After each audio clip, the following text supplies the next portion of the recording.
উমৈহতীয়া এইটো মিচিংসকলৰ উমৈহতীয়া এটা সংস্কৃতি বা এটা ধৰ্মীয় পৰম্পৰা আধ্যাত্মিক পৰম্পৰা গতিকে মিচিংসকলে উমৈহতীয়াভাৱে সকলোৱে একেলগে হয় তেওঁলোকে উদযাপন সমিতি গঠন কৰে তাত সকলো দলৰ মানুহ থাকিব পাৰিব যিমানবোৰ জাতীয় সংগঠন আছে বা দল মত নিৰ্বিশেষে সকলোৱে এটা উমৈহতীয়া মঞ্চ বা উদযাপন সমিতি গঠন কৰি সেই উদযাপন সমিতিৰ জৰিয়তেহে উদযাপন কৰিব পাৰিব আৰু অন্যথা কোনো এই উদযাপন সমিতিৰ মানে বাহিৰত কোনো ধৰণৰ দলে তেওঁলোকৰ বেনাৰত এই আলি আই লৃগাং উদযাপন কৰিব নোৱাৰিব বুলি পুনৰ আমি আজি ঘোষণা কৰিছোঁ এটা সাংস্কৃতিক কাৰ্যালয় ৰূপান্তৰিত হৈছে কিন্তু আলি আই লৃগাং এক আধ্যাত্মিক এটা পৰম্পৰা বুলি আমি ৰীতি নীতি বুলি আমি ক'ব বিচাৰোঁ আৰু এটা আধ্যাত্মিক পৰম্পৰাক আমি জীয়াই ৰাখিব লাগিব নহ'লে আলি আই লৃগাঙৰ তাৎপৰ্য হেৰাই যাব আলি আই লৃগাং মূল তত্ত্বটো হৈছে বুধবাৰে আমি সকলো অঞ্চলত উদযাপন কৰিব লাগিব বুধবাৰে আমি লিগত কৰিম আৰু ৰোপণ কাৰ্য আমি সম্পন্ন কৰিম আৰু বুধবাৰৰ পৰা 5 দিন অৰ্থাৎ দেওবাৰলৈকে মিচিংসকলে গেনা কৰিব লাগিব অৰ্থাৎ য়ন্নাম বুলি যিটো কোৱা হয় বুধবাৰৰ পৰা দেওবাৰলৈকে এই 5 দিনৰ ভিতৰত বধ কৰা এই গাহৰিয়ে হওক কুকুৰাই হওক বা মাছেই হওক বধ কৰা মাংস খাব নোৱাৰিব মাছ মাংস খাব পাৰিব কিন্তু লিগদৰ আগত বধ কৰা যি মাংস শুকান কৰি ৰাখিব লাগিব যিটো আমি মাংসটোক দিনচান বুলি কওঁ আদিন আচান দিনচান আৰু অঙ মানে মাছ আচান ngচান শুকান মাংস শুকান মাছ আৰু শুকান মাংসহে খাব পাৰিব এই 5 দিনত এই 5 দিনৰ ভিতৰত বধ কৰা কোনো মাংস খাব নোৱাৰিব মাছ খাব নোৱাৰিব সেইটো আমি আলি আই লৃগাঙৰ নিয়মাৱলীত আমি স্পষ্টভাৱে উল্লেখ কৰিছোঁ 5 দিনৰ মূৰত লিলেন কৰিব অৰ্থাৎ এই যে আমি ৰোপণ কৰিছিলোঁ সেই ৰোপণ কৰাটো গজালি মেলিব আৰু গজালি মেলাৰ লগে লগে লিলেন আমি বুলি কওঁ এইটো এই লিলেনৰ পাছতে তেওঁলোকে পুনৰ বধ কৰা মাংস বা মাছ খাব পাৰিব এই 5 দিনত তেওঁলোকে সম্পূৰ্ণ গেনা কৰিব লাগিব তাত সেই 5 দিনৰ ভিতৰত বধ কৰা কোনো মাছ মাংস খাব নোৱাৰিব তো আমি এটা নিয়মাৱলীত কথা উল্লেখ কৰিছোঁ লিগদৰ দিনা কোনো ধৰণৰ সাংস্কৃতিক সন্ধিয়া আয়োজন কৰিব নোৱাৰিব লিগদৰ পাছতে কৰিব পাৰিব কিন্তু লিগদৰ দিনা কৰিব নোৱাৰিব কাৰণ সাংস্কৃতিক সন্ধিয়া আয়োজন কৰাৰ লগে লগে যিটো আমাৰ আধ্যাত্মিক পৰম্পৰা ৰীতি নীতিৰ তাৎপৰ্য ম্লান হৈ পৰিব আৰু সেইকাৰণে আমি এই নিয়মাৱলীৰ সকলো কথা আমি উল্লেখ কৰিছোঁ প্ৰথম এই আলি আই লৃগাং পালন কৰিছিলে আৱতানী আমাৰ পূৰ্বপুৰুষ আৱতানী কিয় কৰিছিলে এই কথা সকলো কথা আমি ইয়াত বিৱৰি উল্লেখ কৰিছোঁ ৰাইজে সেইমতে এই আখ্যানটো প্ৰতিটো লিগদৰ দিনা যিটো ৰাইজে গোট খাব লিগদৰ সময়ত পাঠ কৰিব লাগিব কাৰণ আমাৰ মিচিং সকলে নাজানে এইটো এই আখ্যানটো মিথলজি তেওঁলোকে নাজানে কাৰণ বহল ভিত্তিত চৰ্চা হোৱা নাই গতিকে চৰ্চা কৰিব লাগিব লিগদৰ দিনা এই সম্পৰ্কে পাঠ কৰিব লাগিব আৰু এই সম্পৰ্কে আলোচনা কৰিব লাগিব যাতে সকলোৱে আলি আই লৃগাঙৰ তাৎপৰ্য যিটো মিথলজিকেল যিটো তাৎপৰ্য সকলোৱে জানিব পাৰে সেইটো কাৰণে পাঠ কৰি ইয়াৰ ওপৰত আলোচনা চক্ৰ বা আলোচনা আয়োজন কৰিব লাগিব কেৱল খোৱা বোৱাৰ এইটো উৎসৱ নহয় ৰং ধেমালিৰ উৎসৱ নহয় ৰং ধেমালি হ'ব সেইটো লিলেনৰ দিনা হ'ব লিলেনৰ পাছতে এইটো ৰং ধেমালি হ'ব আৰু এই ক্ষেত্ৰত আমি ক'ব বিচাৰোঁ যে আমি দেখা পাইছোঁ যে কিছুমান ৰাজনৈতিক দল বা ৰাজনৈতিক দলৰ কিছুমান যুৱ সংগঠন যেনেকৈ ইউথ কংগ্ৰেছ বা অখিল ভাৰতীয় যুৱ পৰিষদ কিষাণ মৰ্চা এইবিলাক বেনাৰত আলি আই লৃগাং উদযাপনৰ কাৰণে প্ৰস্তুতি চলাইছে এইটো আমি বিৰোধিতা কৰিছোঁ আলি আই লৃগাঙৰ উদযাপনৰ জৰিয়তে পলিটিকেল যিটো মাইলেজ লোৱাৰ এই যিটো উদ্দেশ্য আমি তাক বিৰোধিতা কৰিছোঁ আৰু কোনো দলে দলৰ বেনাৰত আলি আই লৃগাং উদযাপন কৰিব নোৱাৰিব বুলি আমি আজি ঘোষণা কৰিছোঁ। আগতো আমি কৈছোঁ, কিন্তু আজি পুনৰ আমি আনুষ্ঠানিকভাৱে ঘোষণা কৰিছোঁ। কংগ্ৰেছেই হওক, গণশক্তিয়ে হওক, বিজেপিয়ে হওক, এজিপিয়ে হওক, তেওঁলোকে যদি তেনেকুৱা সিদ্ধান্ত লৈছে, আমি গম পাইছোঁ সিদ্ধান্ত লৈছে, তেওঁলোকে এইটো বিৰত থাকিবলৈ আমি আহ্বান জনাইছোঁ, যাতে কোনো পলিটিকেল বেনাৰত আৰু পলিটিকেল পাৰ্টিৰ যিবিলাক উইং আছে, সি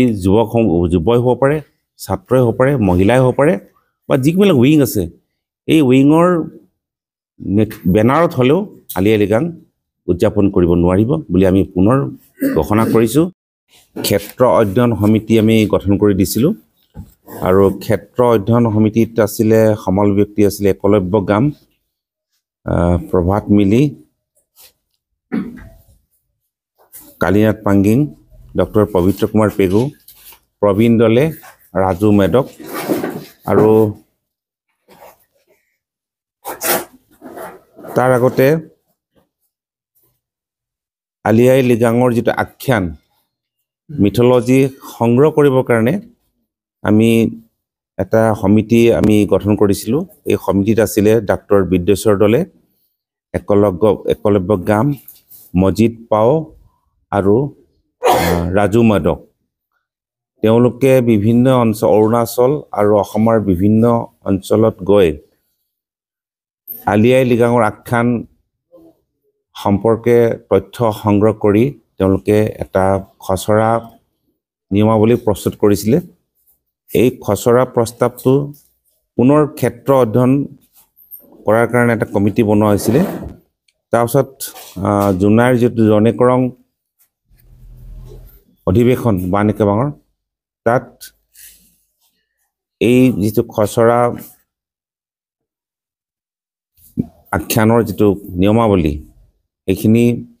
গৃহীত কৰা হৈছিলে। আৰু তাৰ পাছতো এই নিয়মাৱলীৰ ওপৰত কেইবাৰো আলোচনা হৈছে। আলোচনাৰ পাছত প্ৰথম সংস্কৰণ আজি আমি উন্মোচন কৰিছোঁ। আলি আই লৃগাঙৰ যিটো নিয়মাৱলী, এই নিয়মাৱলী মাইথলজি, যিটো আলি আই লৃগাঙৰ মিথলজি আখ্যানৰ ওপৰত আধাৰত প্ৰকাশ কৰা হৈছে। আৰু এতিয়াৰ পৰা মিচিংসকলে আলি আই লৃগাং এই নিয়মাৱলীক মানি উদযাপন কৰিব লাগিব। অহা 19 ফেব্ৰুৱাৰী তাৰিখে আলি আই লৃগাং উদযাপিত হ'ব। আৰু আগন্তুক যিটো আলি আই লৃগাং সকলো অঞ্চলতে উদযাপন কৰাৰ কাৰণে ব্যাপক প্ৰস্তুতি হাতত লৈছে। আৰু এই আলি আই লৃগাং, এই নিয়মাৱলী আমি আজি যিটো প্ৰথম সংস্কৰণ আমি প্ৰকাশ কৰিছোঁ, এই নিয়মাৱলী অনুসৰি উদযাপন কৰিব লাগিব বুলি আমি আহ্বান জনাইছোঁ। আৰু বিভিন্ন জাতীয় সংগঠনৰ সহযোগত মিচিং বানেকাবাঙে এই নিয়মাৱলী প্ৰস্তুত কৰি আজি প্ৰকাশ কৰিছে। আৰু আমি সকলো অঞ্চললৈতো আমি পাব পৰাকৈ আমি ব্যৱস্থা গ্ৰহণ কৰিছোঁ। ইতিমধ্যে এইটো ছপা কৰাৰ কাৰণে আমি ব্যৱস্থা গ্ৰহণ কৰিছোঁ। আৰু সকলো অঞ্চললৈ আমি এই লিখিত যিটো ৰূপ, আমি লিখিত যিটো নিয়মাৱলী আমি প্ৰেৰণ কৰিম, যাতে সকলোৱে এই নিয়মাৱলী সহজে উপলব্ধ হয়, সহজে ল'ব পাৰে, লৈ ফুৰিব লাগে। তো